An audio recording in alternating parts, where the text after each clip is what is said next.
अस्सलाम वालेकुम। आपको अब्दुल खलीक के वीडियो पर खुश आमदीद। सियासी जमातें जिस तरह और जैसा भी बयानिया तश्कील देती रही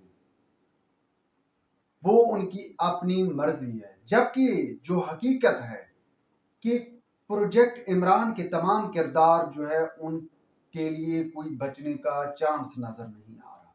खुद इमरान खान साहब की पोजीशन ये है कि वो इस वक्त अडयाला जेल में है और उनके करीबी रुफका वकला और तमाम जो उनके सियासी हलका में लोग मौजूद थे, उन्होंने कोशिश करके इमरान खान साहब को अडयाला जेल में लेकर आए। अब अडयाला जेल में भी इमरान खान साहब की हालत कुछ अच्छी नहीं है। वो कोशिश कर रहे हैं कि किसी तरह भी कोई भी जो है सूरत हाल निकाल कर उनके लिए रिहाई का बंदोबस्त किया जाए और उनको माफी दिलाई जाए, चाहे इसके लिए वो प्रेस कॉन्फ्रेंस जेल से बाहर निकलकर फौरी तौर पर प्रेस कॉन्फ्रेंस करने के लिए भी तैयार है। जबकि उधर से जो जवाब आ रहा है फरीद दोम की तरफ से, वो कह रहे हैं ना भाई अब बस बहुत हो चुका। और जनाब इसकी सारी वजह 9 मई का वाक़या है। 9 मई के वाक़ये के हवाले से जनाब जो कुछ हुआ था मुल्क में, उस पर बाकायदा तौर पर आर्मी कोर्ट्स ने यानी कि मिलिट्री कोर्ट ने काम करना शुरू कर दिया है। इस हवाले से तहरीक इंसाफ के लोग जनाब चीफ जस्टिस बंदयाल साहब के पास भी गए थे और चीफ जस्टिस बंदयाल साहब ने भी दरमियानी रास्ता इख्तियार किया और कहा ना भाई उनके लिए जो है वो जेल मैनुअल के मुताबिक या इंसानी हकूक पामाल नहीं होने चाहिए, बाकी आप जो कुछ करते रहें जैसी सजाएं देते रहें, बस इंसानी हकूक पामाल नहीं होने चाहिए। मतलब उनको जो है वो बंदयाल साहब खुद ही फंसा कर चले गए।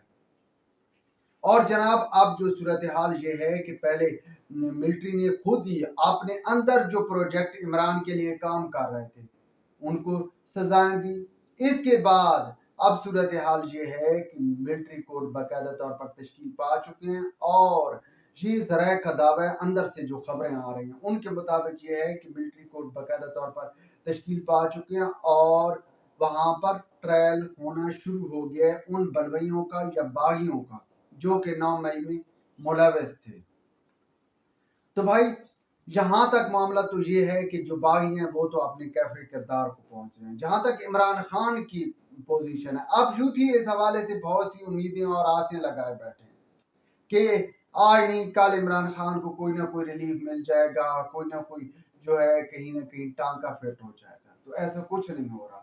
इमरान खान के लिए रिलीफ के तमाम रास्ते बंद हो चुके हैं और अगर उन्हें कहीं से कोई अदालती रिलीफ या कहीं 1-2 केसेस में या 10 केसेस में उनको जमानत मिल भी जाती है, तो बहुत से ऐसे केसेस पड़े हैं जिनमें उनकी सजा पक्की है। और जहां तक सैफर का मामला है जिसमें वो इमरान खान साहब फिलहाल जो है सबसे तगड़ा और मजबूत केस है वो है सैफर का, वहां पर इमरान खान साहब को रगड़ा लगने जा रहा है। अब इस केस की पोजीशन ये है कि इसके 28 गवाह मौजूद हैं और गवाह कोई आम जो है नत्थू खैरू इस टाइप के नहीं है, बल्कि गवाह जो हैं वो पाकिस्तान की बड़े अदारों में काम करने वाले यानी कि उनके सरबराह की हैसियत से काम करने वाले लोग शामिल हैं। तो अब इसमें इमरान खान की सजा पक्की है, इमरान खान का बचना नामुमकिन है। अब आते हैं जनाब इस जो नया पाकिस्तान प्रोजेक्ट या नए पाकिस्तान को बढ़ा चढ़ाकर या आगे लेकर जाने वाला, क्योंकि एक वक्त ऐसा भी आया था कि इमरान खान साहब ने असेंबली में पहुंच तो गए थे, वज़ारत उज़्मा की कुर्सी पर भी बैठ गए थे, लेकिन उनके जो है दिन गिने जा चुके थे और वो जो है घर जाने वाले थे। लेकिन उस वक्त कुछ लोगों ने उनकी हिमायत की, उनमें जनरल फैज हमीद साहब है और फैज हमीद साहब आखिरी वक्त तक जिस वक्त तक वो हुकूमत कर में रहे हैं इमरान खान साहब या फैज हमीद अपनी ड्यूटी करते रहे हैं, तो वो ज्यादातर इमरान खान के लिए काम करते रहे। तो भाई उनके बचने का भी चांस कहीं नजर नहीं आ रहा, क्योंकि बात जब जाएगी आर्मी कोर्ट तक या ट्रायल में। अब ट्रायल जब होगा वहां पर ट्रायल ये नहीं होगा कि वहां पर आप वकील होगा वो तारीख पे तारीख लेगा, वहां पर जो एक आर्मी कोर्ट का एक तरीक़ार होता है उसमें ट्रायल में आर्मी के लोग ही शामिल होते हैं और फौरी सजाएं दी जाती हैं और फिर उन सजाओं पर अमल दरामद भी शुरू कर दिया जाता है। ये एक लंबा प्रोसेस है कि फिर आप हाई कोर्ट में आए, फिर सुप्रीम कोर्ट में, اس وقت تک وہ جو ہے بال بھی جو لوگ بلوئی تھے یا باغی تھے ان کے بال بھی سفید ہو چکے ہوں گے.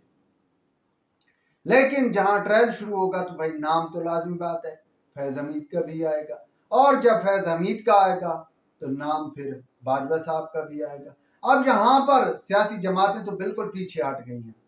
ایک نواز شریف صاحب تھے، وہ جو ہے یہ بیانیہ تشکیل دے رہے تھے کہ نہ بھائی پہلے ان کو سزا دی جائے. 2017 سے جنہوں نے اس وقت کی حکومت کے خلاف سازشیں کی تھیں یا انہوں نے چلتے پھرتے بلکہ دوڑتی معیشت کے خلاف سازشیں کی تھیں، ان سب کو سزا دی جائے. اسے نواز شریف تو پیچھے ہٹ گئے، لیکن جناب وہ لوگ پیچھے نہیں ہٹے جو کہ بڑے گھر میں رہتے ہیں. بڑے گھر کے لوگ ابھی تک جو ہے اس معاملے پر سٹرکٹ بیٹھے ہیں اور وہ ان تمام کرداروں کو سزا دلوانے پر تیار ہیں. اس کے علاوہ یہ تو ایک معاملہ ہے کہ جو عمران خان یا اس کے ساتھ جڑے فیض حمید کا جو ہے ٹرائل ہے. دوسری جانب ایک اور معاملہ ہے جناب، فیض حمید کا فیض آباد دھرنے کے حوالے سے بھی نام لیا جا رہا ہے، اور اس حوالے سے کل تک کی جو سپریم کورٹ میں اس پر درخواست پر جو ہے سماعت ہوئی، اس میں قاضی جناب جسٹس قاضی فیض عیسیٰ صاحب نے واضح طور پر احکامات دے دیے ہیں کہ اس پر جو ہے جو فیض آباد دھرنے کے خلاف فیصلہ دیا گیا تھا اس پر عمل درآمد کیوں نہیں کرایا گیا، اور 27 اکتوبر تک کا یہ ٹائم ہے. تو جناب وہاں پر بھی جنرل فیض حمید صاحب کو رگڑا لگنے والا ہے. اب یہ لوگ تھے جناب کہ جو سیاست کرتے ہیں، اب ان کے سپورٹر تھے. عمران خان کو ایک تو فارن فنڈنگ ملتی رہی، دوسری جناب ایک عمران خان کو فنڈنگ ہے کہ 2 نمبر طریقے سے یعنی کہ سمگلر کے ذریعے سے یا ہنڈی یا حوالہ کے ذریعے سے بھی پیسہ ملتا رہا.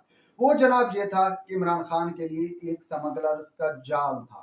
یہ جس وقت نواز شریف جا رہے تھے یا نواز شریف کے خلاف سازشیں ہو رہی تھی 2014-15، تو اس وقت پنجاب کے اندر، حالانکہ پنجاب کے اندر ایرانی ڈیزل پیٹرول بکنا بہت مشکل ہے، لیکن اس وقت یکدم پنجاب کے اندر ایرانی ڈیزل پیٹرول کا کام سرے عام شروع ہو گیا تھا.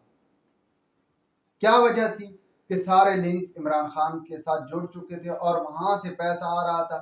یہ پیسہ جو عمران خان کو ضرورت تھا کیونکہ ڈی چوک پر جو ہے ناچ گانا بھی کرنا تھا. وہ علیحدہ بات ہے کہ ڈی جی کو جو وہاں پر ڈی جی تھا اس کو پیمنٹ میرے خیال میں ابھی تک نہیں ملی، وہ بیچارہ کافی عرصہ روتا پیٹتا رہا. تو جناب جو یہ سارا کچھ وہاں پر ہوتا رہا، یا عمران خان جو معاملہ یا دھرنوں پر یا اس کے علاوہ جو لوگوں کو خریدتا رہا، جو ایم پی ایم این اے خریدتا رہا، اس میں بھی عمران خان صاحب نے پیمنٹ تو کی تھی. وہ پیمنٹ کہاں سے آئی تھی؟ وہ جناب یہی 2 نمبر طریقے سے. اس کے علاوہ ایک تو جناب خیبر پختونخوا گورنمنٹ کی طرف سے ملازم ہائر کیے گئے تھے سوشل میڈیا ٹیم، لیکن پنجاب کے اندر یا سندھ کے اندر جو سوشل میڈیا ٹیم تھی وہ کہاں سے تنخواہیں لے رہے تھے؟ وہ وفاق کے ملازم تو نہیں، ان کو جو تنخواہیں دی جا رہی تھیں وہ اسی 2 نمبر پیسے کے ذریعے ہی دی جا رہی تھی. تو اس حوالے سے بھی آلریڈی آرمی چیف کی طرف سے بیان آ چکا ہے اور آرمی چیف نے کور کمانڈرز کو اسٹرکٹ آرڈر جاری کیے کہ جو ہے وہ ایرانی ڈیزل کسی صورت کراچی یا ملک کی کسی حصے میں بکنے نہ پائے، کہیں بھی سمگلنگ نہ ہونے پائے. اور اس حوالے سے بھی یہی کہا جا رہا ہے کہ جو لوگ پکڑے گئے سمگلنگ یا پکڑے جانے کا جو اندیہ دیا جا رہا ہے، یا جو لوگ مستقبل میں پکڑے جائیں گے سمگلنگ کے حوالے سے، جو سمگلر گرفتار ہوں گے، ان کا ٹرائل بھی جو ہے وہ آرمی کورٹ میں ہوگا، ان کا بھی یعنی کہ کورٹ مارشل ہوگا. فی الوقت اتنا ہی کافی. وی لاگ کے بارے میں اپنی رائے سے ضرور آگاہ کیجیے گا.